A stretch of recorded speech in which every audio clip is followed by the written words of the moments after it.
ডাক বাংলো এলাকার পুরনো সরকারি অফিস। দেয়ালে খসে পড়া রং, করিডোরে মানুষের ভিড়, দরজা জানালায় ধুলোর স্তর। এই অফিসেই কর্মরত আজিজুর রহমান, বয়স ৩৮। সাধারণ সরকারি কর্মকর্তা, যদিও পদ ছোট, কিন্তু তার ঈমান বড়। সহকর্মীরা তাকে বলে আজিজ ভাই একটু আলাদা। অন্যরা যেখানে শর্টকাট খুঁজে, তিনি সোজা পথেই হাঁটেন। সেদিন সকালেও আজিজ নিজের ডেস্কে ফাইল সাজাচ্ছিলেন। হঠাৎ বাইরে থেকে একজন গরিব মহিলা কাঁদতে কাঁদতে ঢুকলেন। আমার বিধবা ভাতার কাগজটা সই করে দেন, ৩ মাস ধরে ঘুরছি। আজিজ নরম গলায় বললেন, আসুন মা, দেখি। তিনি ফাইলটি খুলে দেখলেন সব কাগজ ঠিক আছে, তবুও কেন ৩ মাস ধরে কাজ হচ্ছে না? ফাইলগুলো যাচাই করতে করতে আজিজ লক্ষ্য করলেন ওই একই প্রকল্পের অনেক আবেদন বছরের পর বছর আটকে আছে, আর যেগুলো দ্রুত সম্পূর্ণ হয় সেগুলোর পাশে নোট, ব্যক্তিগতভাবে যোগাযোগ করা হয়েছে। এটা কারো হাতের লেখা, তার সহকর্মী রফিকের। রফিক হাসি খুশি, কথাবার্তা বানাতে ওস্তাদ, সবাইকে খুশি করতে জানে। কিন্তু আজিজ তার ভেতরের দুর্নীতির গন্ধ আগে থেকেই পেয়েছেন। দুপুরবেলা আজিজ ক্যান্টিনে বসেছিলেন, সেখানে রফিককে বলতে শুনলেন, ভাই, যারা একটু চা নাস্তা দেয় না, তাদের কাজ তো এমনিই আটকে থাকে। সহকর্মীরা হেসে উঠল। টাকা দিলে কাজ, না দিলে পান সে কফি। আজিজের বুক মোচড় দিয়ে উঠল। সে মানুষের নিরুপায় কষ্টের মুখ দেখেছে। ওই বিধবা মহিলার চোখে কান্নার রেখা, গরিব কৃষকের ভাঙা স্যান্ডেল। এদের কাছ থেকে ঘুষ নেওয়া কি ভয়ানক জুলুম। সেদিন সন্ধ্যায় তিনি বাড়ি ফেরার পথে গভীর চিন্তায় ডুবে গেলেন। মনে পড়ল কুরআনের আয়াত, তোমরা সত্য গোপন করো না, আর যারা অন্যায় করে তাদের পাশে থেকো না। সূরা হুদ ১১৩। রাতে নামাজের পরে সেজদায় আজিজ কাঁদলেন, হে আল্লাহ, আমি কি চুপ থাকব নাকি সত্য বলবো? মনে হলো সত্য বলা কঠিন, কিন্তু আল্লাহই সত্যের সঙ্গী। পরদিন তিনি অফিসে গিয়ে রফিকের টেবিলে একজন বৃদ্ধ কৃষককে ঘুষ দিতে দেখলেন। চোখের সামনে এমন অবিচার দেখে আজিজ আর থাকতে পারলেন না। উঠে দাঁড়িয়ে বললেন, রফিক ভাই, এটা কি করছেন? রফিক ঠান্ডা গলায় বলল, আজিজ ভাই, এটাই সিস্টেম, আপনি নতুন নাকি? আজিজ গম্ভীর কণ্ঠে বলেন, সিস্টেম যদি অন্যায় হয় সেটাকে ঠিক করাই আমাদের দায়িত্ব। রফিক চোখ রাঙিয়ে বলল, আপনি বেশি আদর্শবাদী হবেন না, না হলে অফিসে টিকতে পারবেন না।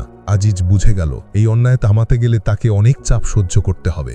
সেই দিন সন্ধ্যায় তিনি সিদ্ধান্ত নিলেন তিনি একটি গোপন রিপোর্ট দেবেন। সরকারি অভিযোগ সেলে আজিজ রাত ১১টায় গিয়ে ফাইল জমা দিলেন। বড় কাগজে প্রমাণ সহ ১৮টি জালিয়াতি, ৯টি ঘুষ লেনদেন এবং ২৩টি অবৈধ ফাইল আটকে রাখার তথ্য। অফিস ভবন অন্ধকার, নিরাপত্তা প্রহরীদার ঘুম ঘুম চোখে তাকাচ্ছিল।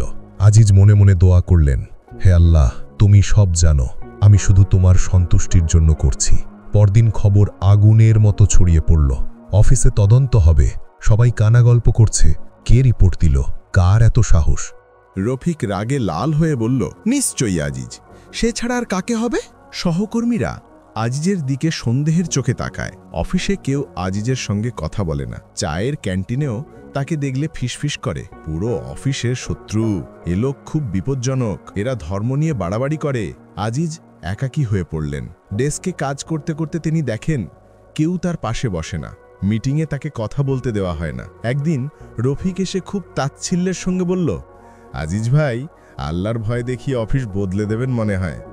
আজিজ শান্তভাবে বললেন, আমি শুধু অন্যায়ের পাশে দাঁড়াইনি। রফিক হাসল, দেখবেন একদিন আমিই হাসব, আপনি কাঁদবেন। আজিজের মনে ভয় ঢোকে, কিন্তু সে মাথা তুলে বলে, যে সত্যের জন্য দাঁড়ায় তাকে আল্লাহ কখনো একা রাখেন না। ২ মাস পরে সরকারি স্বচ্ছতা কমিশন অফিসে আসে। বড় বড় কর্মকর্তা, নিরাপত্তা বাহিনী, সংবাদদাতা, পুরো পরিবেশ যেন কেঁপে উঠল। রফিকের ড্রয়ার থেকে পাওয়া গেল ঘুষ নেওয়ার হিসেব লেখা খাতা, মোবাইলে ভয়েস রেকর্ড, ৪৫টি আবেদনকারীর লিফাফা। সবার সামনে রফিক চুপসে গেল।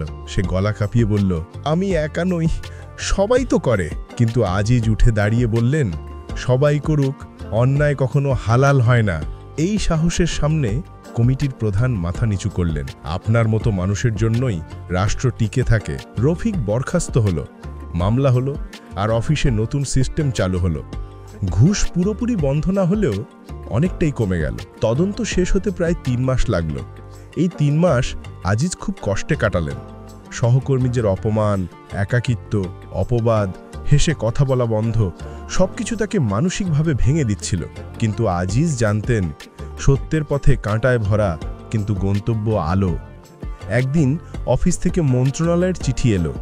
চিঠি খুলে আজিজের হাত কেঁপে গেল। চিঠিতে লেখা, আপনি সৎ, সাহসী এবং উদাহরণস্বরূপ কর্মচারী হিসেবে পুরস্কারের জন্য মনোনীত হয়েছেন। পুরো অফিস স্তব্ধ।